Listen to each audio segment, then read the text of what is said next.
আজ চলছে যোগা দিবস পালন, তেমনি রাজ্যেও চলছে বিভিন্ন প্রান্তরে পালন। সেরকমই এক চিত্র ধরা পড়ল আজ নদিয়াতে। নদিয়াতে দেখা গেল বেশ শুরু থেকেই যোগ দিবস পালনে মেতে উঠেছেন নদিয়াবাসী। সকলেই বেশ স্বতঃস্ফূর্তভাবে অংশগ্রহণ করেছেন আজকের যোগা দিবস পালনে। উদযাপন চলছে জোর কদমে। নদিয়ার একাধিক জায়গায় যোগাভ্যাসের সঙ্গে যুক্ত যে সমস্ত ছাত্রছাত্রী এবং সাধারণ মানুষ রয়েছেন, তারাও এই দিনটিকে বিশেষভাবে উদযাপন করলেন। থেরাপি সেন্টারের উদ্যোগে বিশ্ব যোগ দিবস উদযাপন করা হলো ভাগীরথী নদীর তীরে। এদিন স্বতঃস্ফূর্তভাবে চলল যোগ দিবস পালন।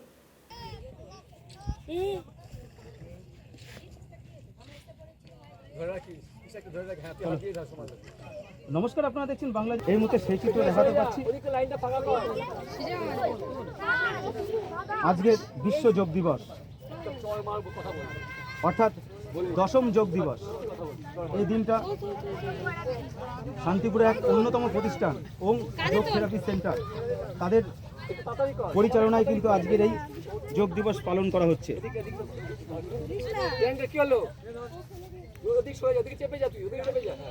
আমি একটু দূর থেকে দেখানোর চেষ্টা করবো, নাহলে হয়তো বোঝানো সম্ভব হবে না। কি অপরূপ সুন্দরময় একটা পিরামিড, যেটা দেখলে অনেকেই মুগ্ধ হয়ে যাবেন।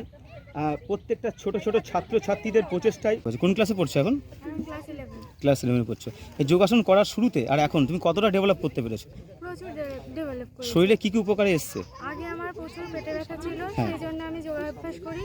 সেই পেটে ব্যথা তো নির্মূল হয়েছে এবং আমার শারীরিক যেসব সমস্যা ছিল কোনো সমস্যা আজকাল হয় না। এখনো পর্যন্ত ন্যাশনাল ইন্টারন্যাশনাল কোনো ফিগারে যেতে পেরেছো? হ্যাঁ, আচ্ছা।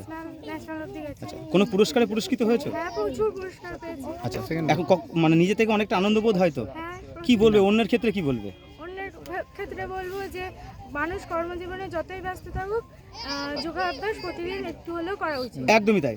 আচ্ছা, আমি যখন ছোটবেলায় আমার খুব বমি হতো, তার জন্য আমার মা আমায় যোগায় ভর্তি করে।